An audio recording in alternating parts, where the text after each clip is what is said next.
Actually, we're going to get started right now. Thank you, everyone, for joining us. Today, we have Emily Wu Truong, who is an emerging leader for mental health awareness and known as the Lady in Green. She's a motivational speaker, mental health advocate, and she holds a bachelor's degree in psychology and social behavior from UC Irvine. As an outspoken advocate, Emily was elected as chair of the Asian Coalition and serves on the Client and Family Leadership Committee for the Mental Health Services Oversight and Accountability Commission in Sacramento. As a motivational speaker, Emily has been invited to speak at USC, UCLA, UC Irvine, and Raytheon. She is best known for her speeches, Believing in Me, My Journey to Finding My Self-Worth, and Breaking Down the Walls of Perfectionism. Today, she will share her personal experiences facing stigma and discrimination after coming out with her story of mental health issues. Welcome, Emily. Thank you, Debbie. Thank you so much for inviting me to speak on this platform with your organization. It's definitely an honor. So, yeah, I was really privileged to meet you at the Brain and Behavioral Research conference. When was that, Debbie? It was like last October or something. Anyways, I was really happy to meet you there.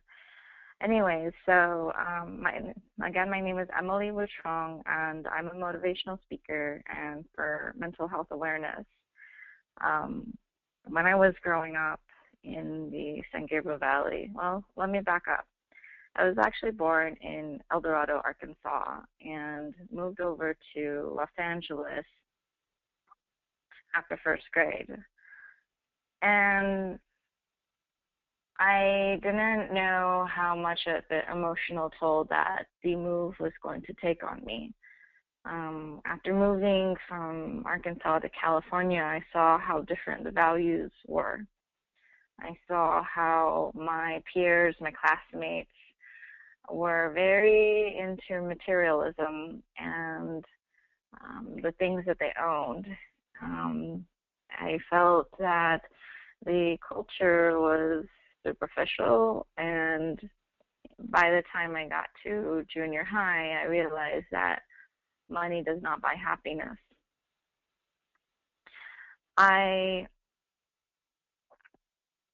had a hard time trying to fit in when I was growing up, and it was hard to believe in the term of best friends forever. Kids will use that term, write it in yearbooks or when they're passing notes, but for me, I happened to be a more literal person. And when I saw that friendships were not forever, it made me feel skeptical, and I didn't know who to share my heart with. And I wanted to talk about the meaning of life, but it was very difficult to find anyone else who wanted to talk about the same subject, about what is the purpose of our lives, why are we here? And so, but when I got to learning about Martin Luther King Jr. in 7th grade, I was so moved by who he was. He was an outspoken advocate for his Black brothers and sisters to tell them that your worth is no less than the white man. Everyone is equal. And his dream was to see that people would not be judged by the color of their skin, but by the content of their character.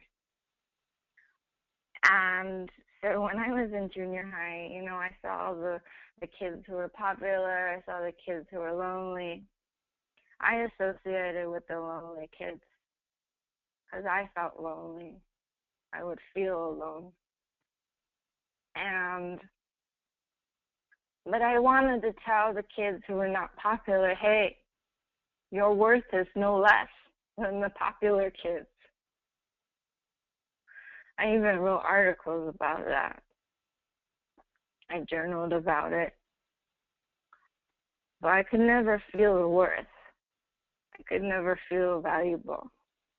I didn't feel whole. And I felt this void inside. It's hard to find connection when you feel alone, when you feel socially isolated. I remember in junior high how I would just feel different. I would feel strange. And I would sit out on the bleachers on my own, and I would think, what's wrong with me? And so these were things that I didn't know how to communicate with my parents. Them coming from a cultural background where they are not so expressive, it was hard for me to be in touch with my parents in an emotional way. And we weren't supposed to share how we were feeling. We were supposed to keep our problems within the family. You don't speak out. But it sure was hard to keep it in. But at the same time, it was hard to find friends who I could relate with and who would be there for me. I was bullied when I was growing up, and I didn't know how to not let that hurt my heart. I didn't have the tools to be able to filter out the hurtful things other people would say, even criticism, even if it was constructive. I did not know how to let it not hurt me. There's a saying that says, don't let insults go to your heart, and don't let compliments go to your head. This is not something that kids are taught about. And so I was very sensitive while growing up. I never thought about trying to get help. I had a teacher who taught peer counseling, and so I did learn about I statements in high school,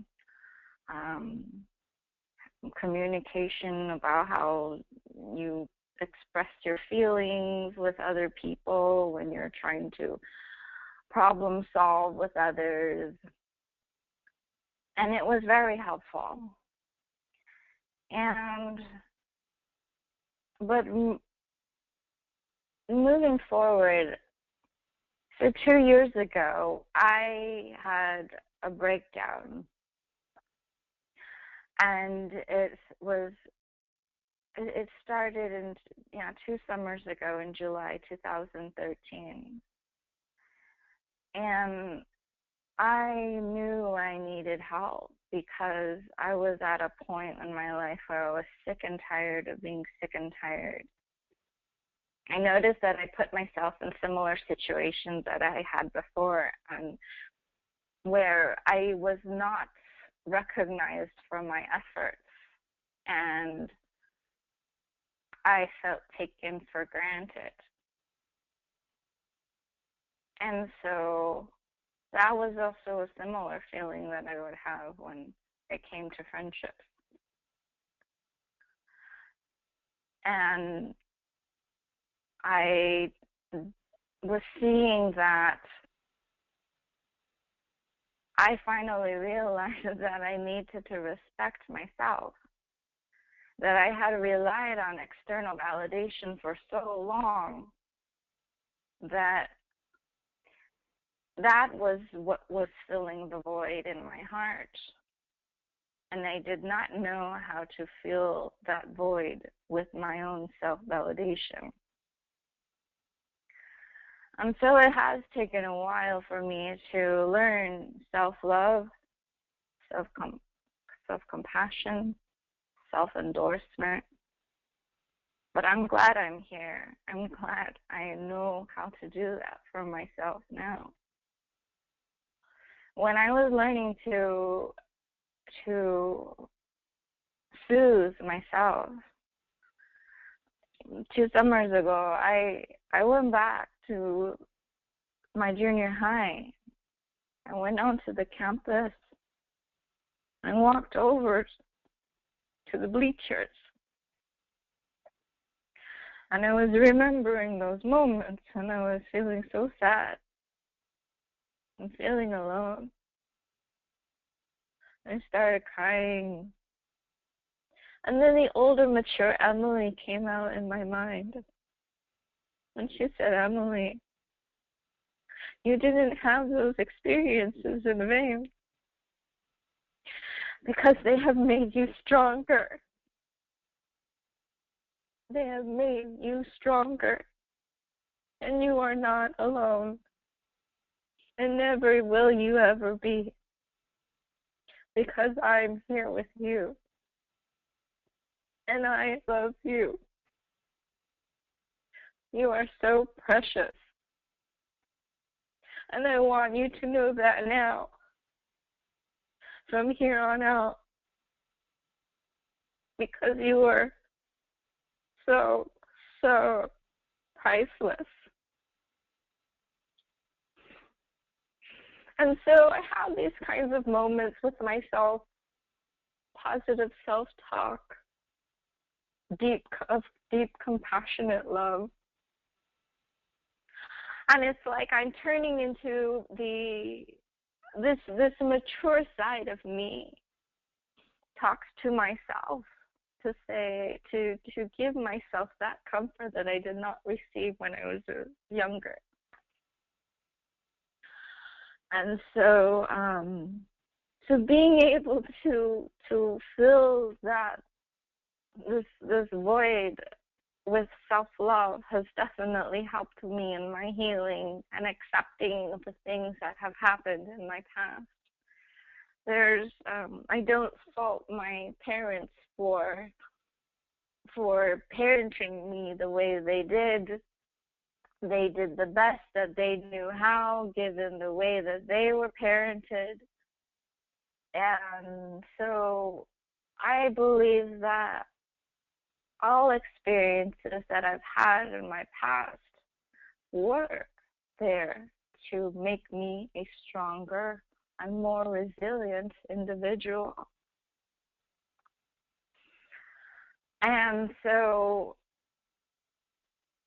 my decision to come out was 2 years ago, at the same time of my breakdowns, within the same month. And part of it was because I couldn't find affordable mental health care at the time.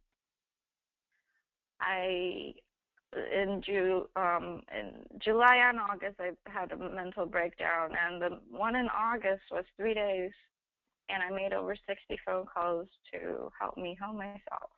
Called my insurance company, called different hotlines, tried to call 211, tried to find, calling sliding scale places, different psychologists, therapists, and it was so disheartening because after making over 60 phone calls, it was so, I hardly had any good resources that were affordable. The sliding scale place said, oh, well, based on your husband's income, your session will cost $125. But the thing was, it's like, I don't have a job. I don't have a full-time job. I don't have consistent income.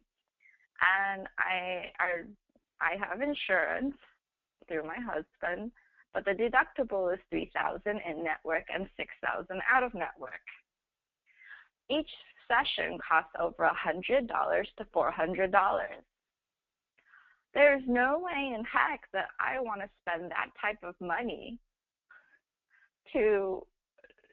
I don't want to go in debt.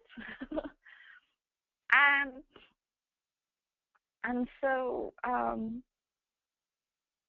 what happened was by me coming out publicly with my mental health issues, I was diagnosed with depression and anxiety. Some people think I may have bipolar. I took an online quiz and it says maybe I have PTSD, but who knows?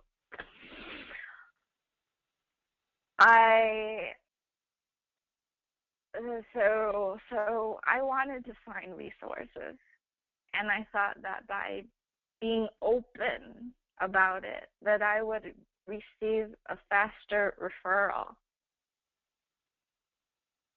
But I didn't. It took me 3.5 months to finally find something affordable. How did I do that? I went to my high school, my alma mater. I spoke to one of my teachers, and he happened to be a psychology teacher, well, teaching psychology, AP. And I was telling him, I was crying, I was telling him how much of a victim I felt of the mental health care system. And it doesn't help those who are in the middle class. And funny thing is that some mental health clinicians were telling me that you should say that you're suicidal, because in those 60 phone calls that I made, I would say I was not suicidal because I wanted to be truthful. Another mental health clinician said, maybe you can temporarily divorce your husband. Right. Anyways, so back to my conversation with my psychology teacher from high school.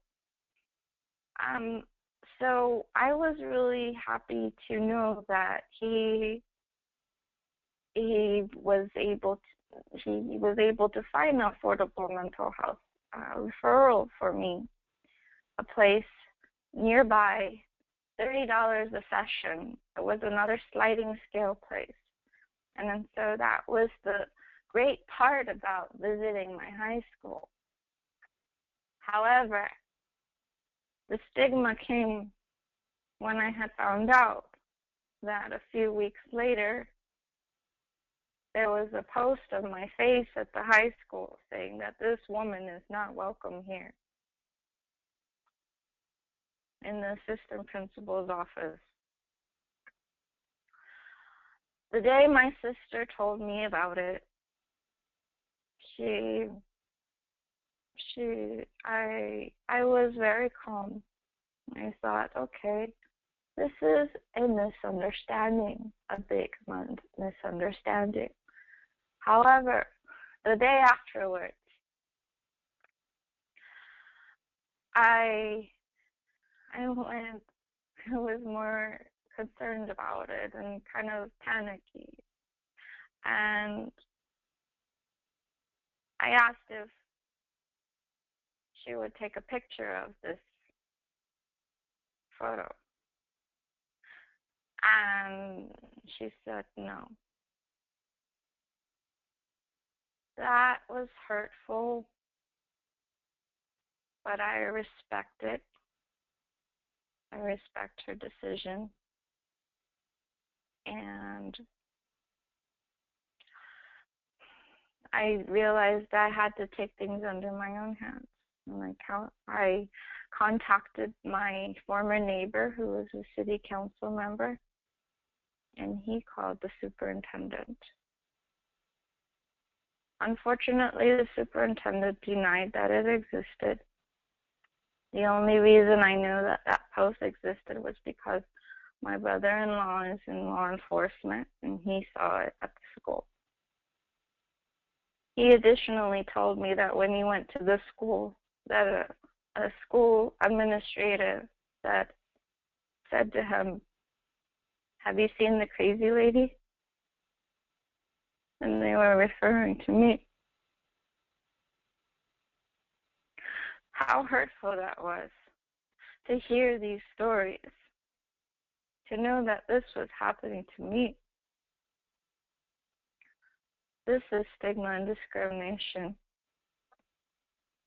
People are ignorant. They don't know what to think of when it comes to mental illness, and they buy into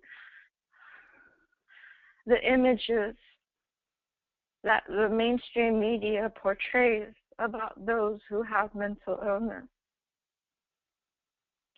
They define them by their mental illness, but they are not. They are normal people like you and me.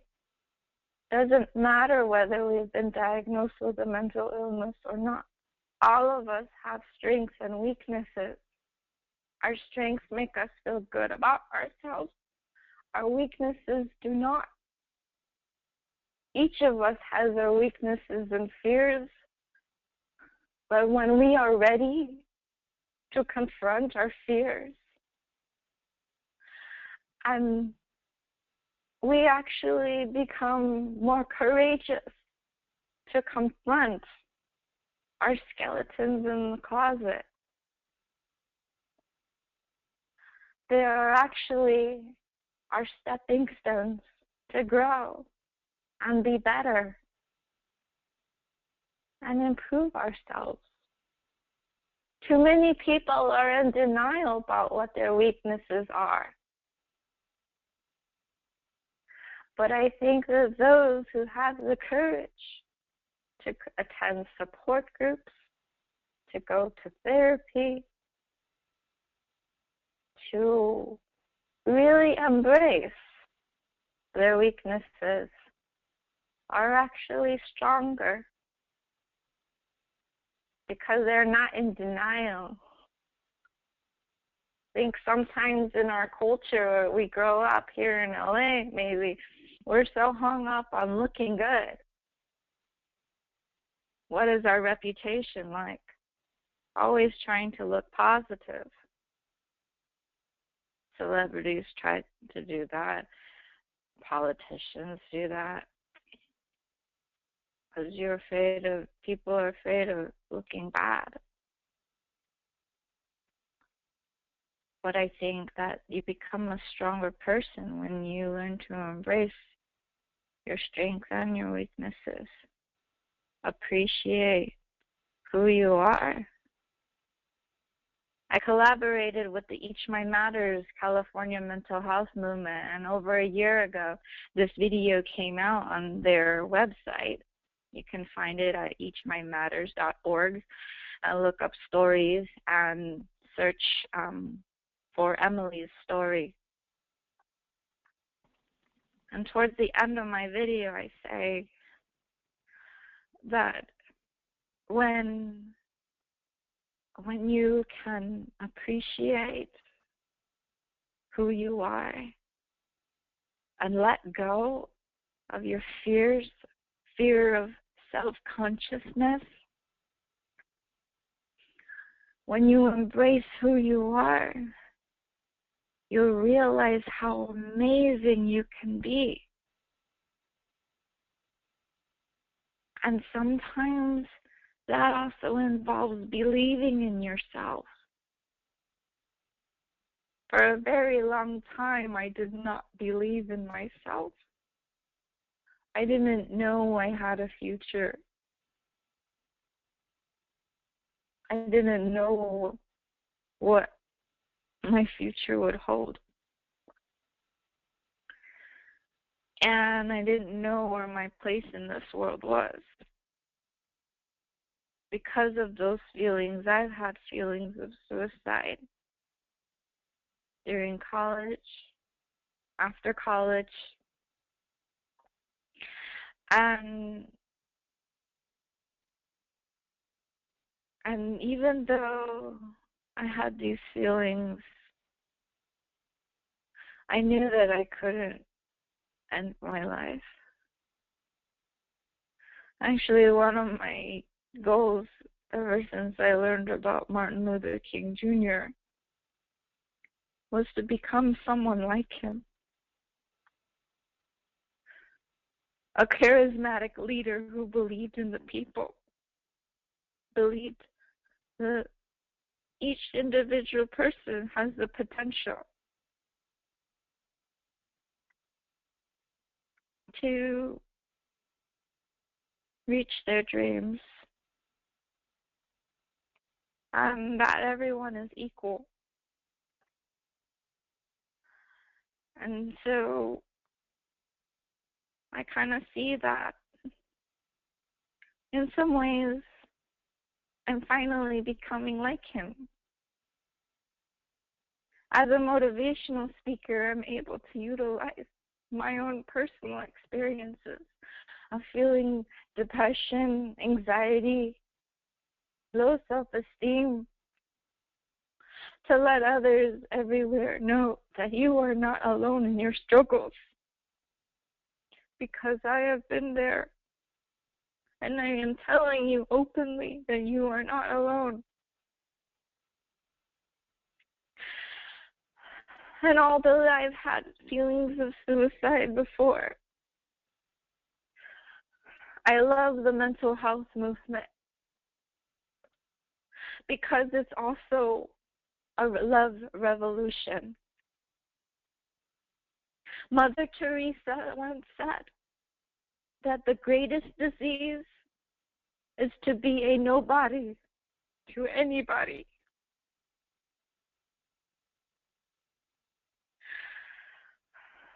To feel that way is one of the loneliest feelings anyone could ever feel. But I believe that the mental health movement is a love revolution to do so much to tear down those strong walls around each individual, to say, you are loved. You are precious. And never in a million years would I ever want you to end your life, because you are a precious human being and you belong. You have a place here in this world. You may not see it, but you belong. There's a song in the Prince of Egypt cartoon movie by, I can't remember what his name is, but it's like about a tapestry. I think the song is called Through Heaven's Eyes. And the song is about not understanding your own purpose, but when you see the world from a bigger perspective, it's like seeing a painting, and every stroke of paint has a function to making the whole entire painting, the picture, how it's supposed to be. Like in the Bible, they say that everyone is a part of the body of Christ, and that no other part of the body is lesser in value than the other. And so, however way people say this message.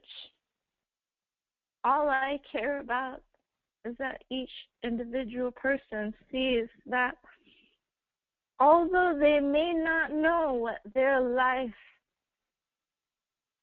has,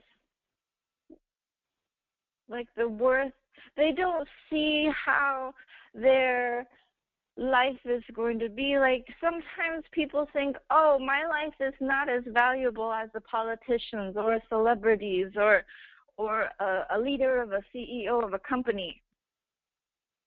They don't think that they are as valuable. No, they are just as valuable. Each of us is a precious human being.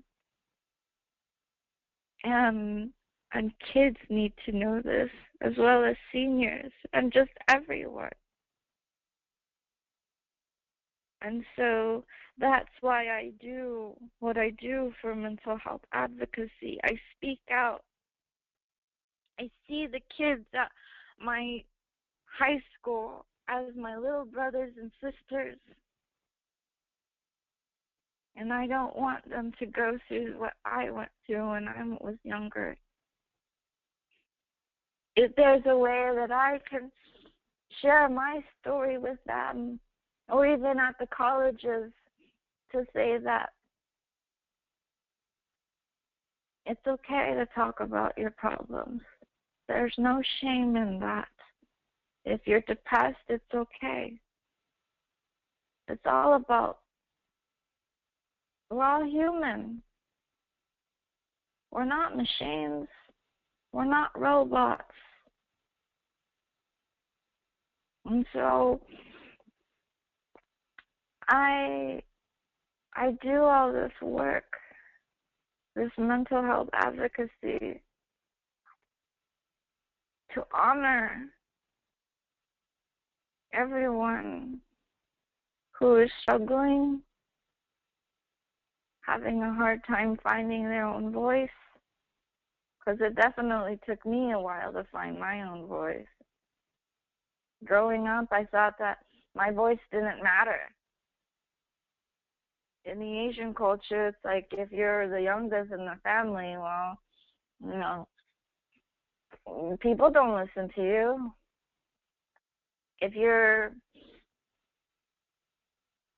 The older you are, the more respect you get.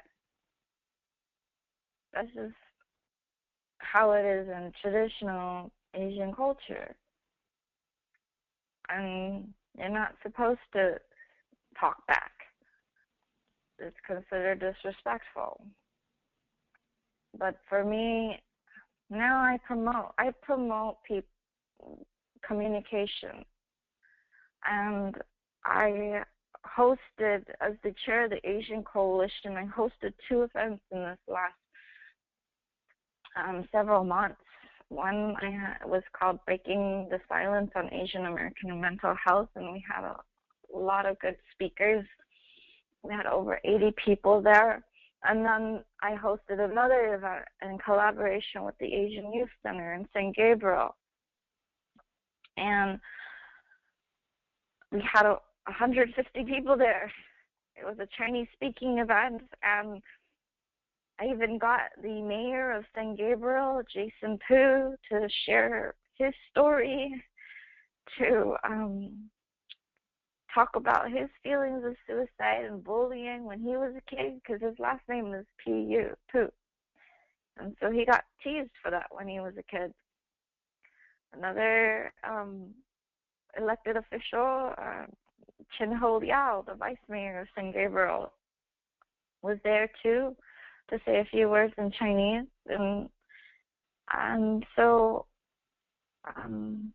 I got to share my story and had it translated, had a translator there to help tell my story to the Chinese parents that were there.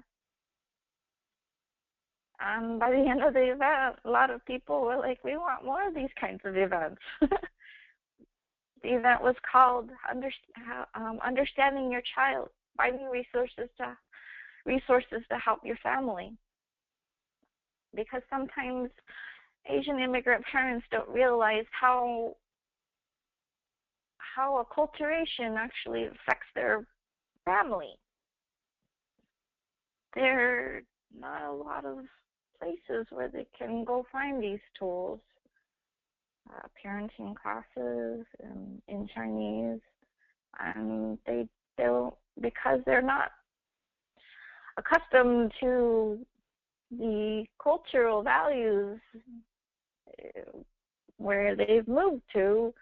It's harder for them to understand what their kids are growing up with. And so there's a generation gap. And so I really care about these type of issues because it's what I lived with. And so even though there was a lot of drama between my family and I in the beginning of my advocacy, my parents didn't understand it. They felt like I was criticizing them publicly, especially because the World Journal Chinese newspaper, they interviewed me, and the next day they published it, and it said, the article name was "Victim of Perfectionist Parent Speaks Out." Oh my goodness. I did not mean to point fingers, because when I was being interviewed, I was trying to say that I don't blame my parents. I mean, I may have before, but I don't anymore. I know that they were caring for me out of love, and they did do the best they could with what they knew how they were raised. Besides, without them, there would be no me. And so I realized that I had to go through all those struggles with my family to become a stronger advocate like I am now. And as of this past March, I will receive the 2015 Woman of the Year, Woman of Achievement Award from my own Senator Ed Hernandez, for all of my mental health advocacy. And I dedicated my award to everyone who is suffering in silence, those who don't have the courage to speak out and ask for help. And because I was that little girl who didn't know how to ask for help. Sure, I had people who I could talk to, but I think I was still yearning for more. Anyways, I also mentioned at that ceremony that there was a training that I went to, and they ask you, who is your hero or your shero? And I said, although there are so many people that I admire, Martin Luther King Jr., Mahatma Gandhi, Nelson Mandela, Mother Teresa, Eleanor Roosevelt, and my mom, my shero is myself, because I had the power to take my own life, and yet I chose not to. I believe that my life has worth, and learning to believe in myself was one of the greatest things that I could ever do for me. Knowing that I have a future, and knowing that I have purpose. And so, although I have dealt with stigma from my own high school,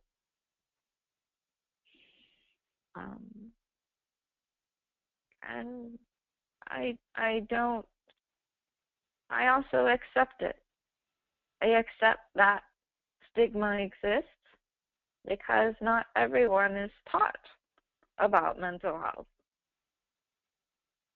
There is a negative connotation to the word mental. But, you know, sometimes even with the phrase mental illness, illness has a very negative connotation. But I often say that mental health, mental illness, is not just about what's wrong with you. It's also about what's right with you. And when I started to realize my strengths, even if I wasn't perfect, I started to realize, wow, Emily, you can do so many things. You can cook, you can sing, you can dance, you're good with people, you're a people person, you're good at organizing, you're good at so many things. You're friendly, you have so many good positive qualities about yourself. You make people smile. Who wouldn't like you?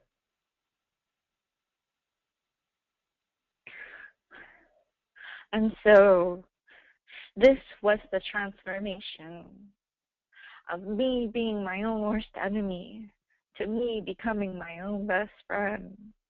Because my own worst enemy inside my mind was so critical, so condescending. So, yeah, it was like, yeah, it was very hard to handle those negative voices in my mind. But it was because I was so hung up on perfectionism before. And I realized that, hey, when I had my mental breakdowns, it was also like a epiphany too. Because I realized that I needed to let go of perfectionism and competition. And once I realized, once I realized, hey, I don't need to compete with anyone else. I only need to compete with myself. Be better than I was yesterday. It just lifted up like this whole baggage from my shoulders. Like, wow, I don't have to compete. Because it's like, because I realized that, there's always people who are going to be better and worse than you in so many different ways. It's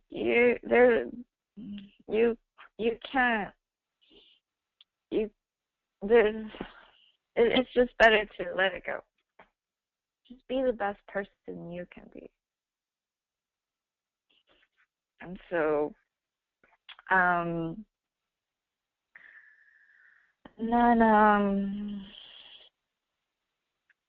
there is a spoken word that I wrote in 2009, and maybe I'll share this as a way to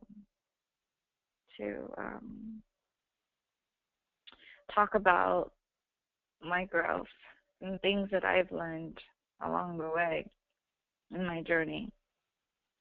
So this is called We Are All Works in Progress, and it goes like this.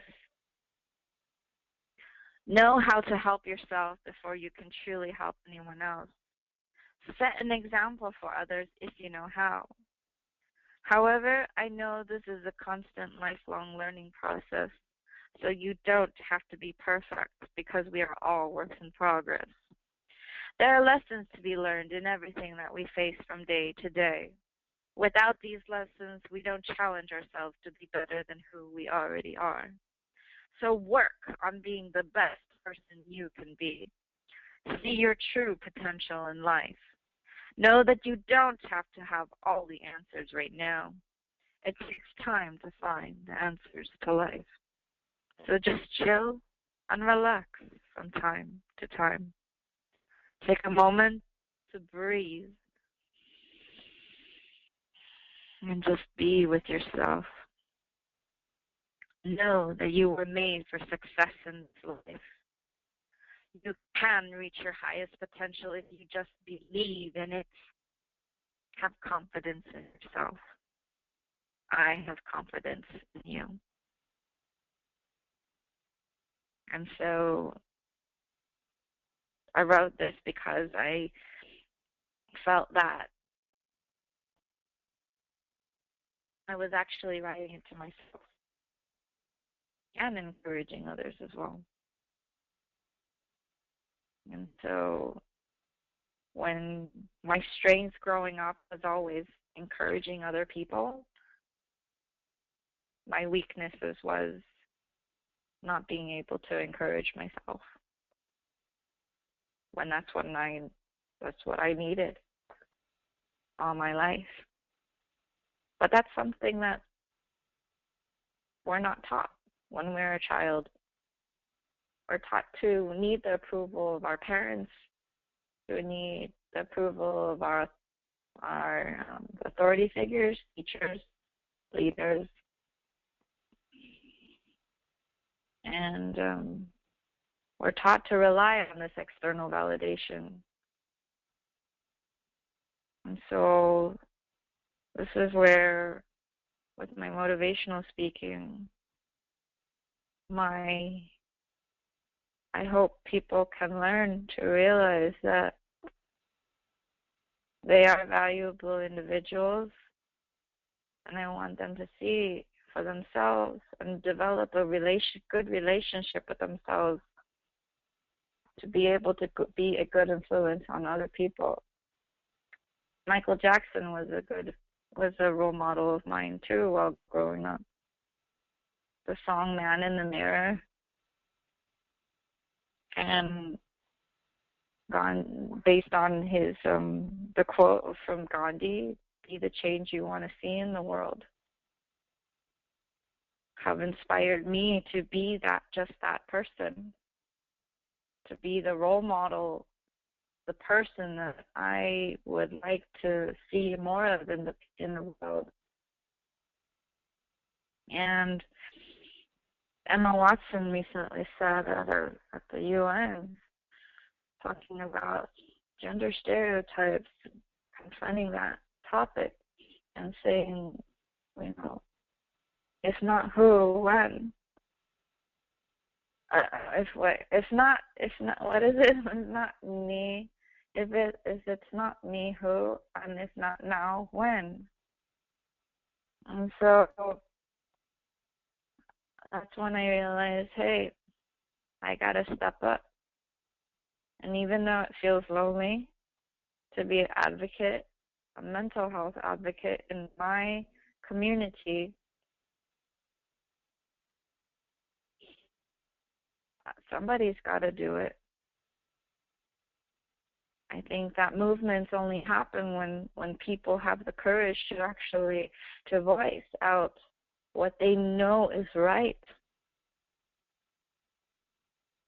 And one of my uncles, when I realized that he was a leader of the Taiwanese independence movement, and he was blacklisted from being able to go back to Taiwan. And so I thought, hey, if he can be so outspoken, I can too. So it's all about courage and knowing that everything that you face from day to day is a challenge to making you a better person. It truly is. And so And I think that every day we're alive is another day we are resilient. We are stronger than we think we are. And if we just believe in ourselves, wow, we will do wonders. It's like magic starts to happen. Because I never realized in these last 2 years that I would get where I am today. In the beginning of my mental health advocacy, emotionally, I felt all alone. I had no idea who my allies were. It was like, I am set on alleviating the stigma on mental health because there is no shame. I stood at the podium at a legislative briefing on Asian American mental health, and I said, I will not end my life because I have a story to share. The more we talk about mental health, the more we will alleviate the stigma. There is no shame. There is no shame. And so ever since then, one thing led to another. My collaborational video with Each Mind Matters, the California mental health movement, Coming the Lady in Green as a symbolic representation of the green, lime green ribbon, because as pink is the color for breast cancer awareness, lime green is the color for mental health awareness. And I tell everyone, wear your lime green ribbons, or just wear green. And since not a lot of people know what it's about, you can tell them what that lime green ribbon stands for. And that's one way you can alleviate the stigma on mental health, mental illness issues. And I really look forward to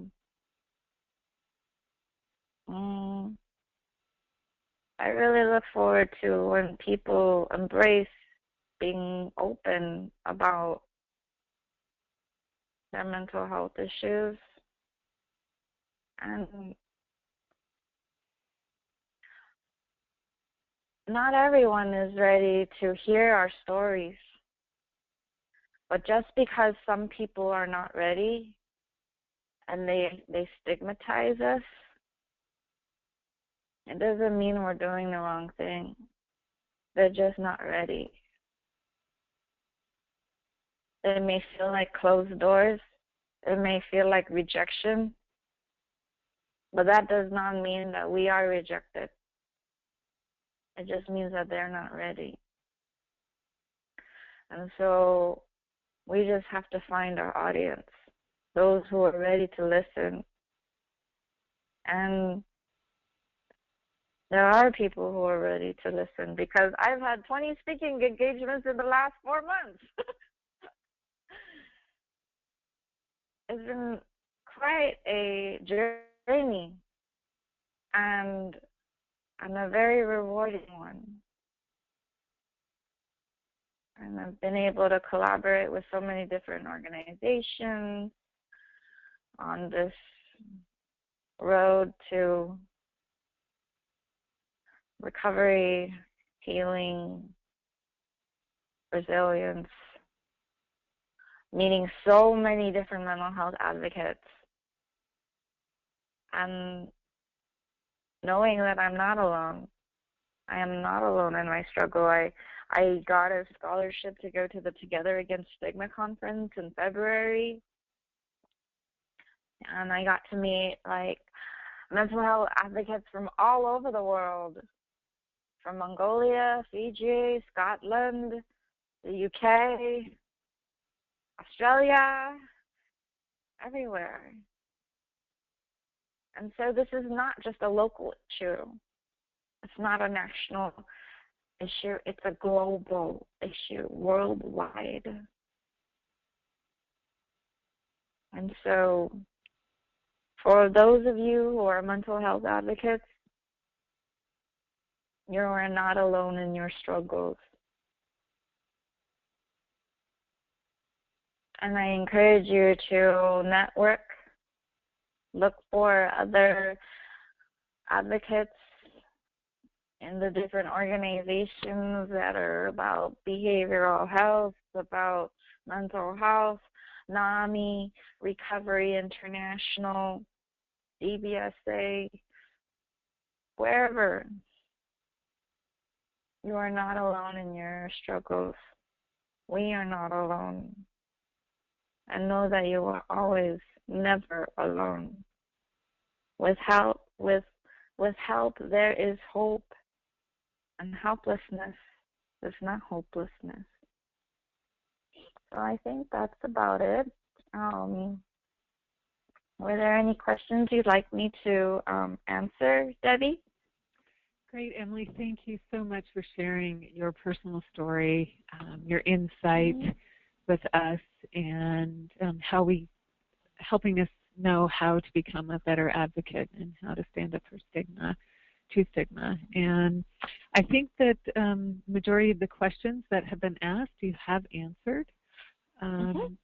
I just want to remind everybody, if you have something additional that you'd like Emily to talk to you about or respond to, you can email me at dbrown@ibpf.org, and I'd be happy to forward the question to Emily for a response. So everyone have a wonderful day, and thank you again, Emily, for sharing with us. Thank you so much.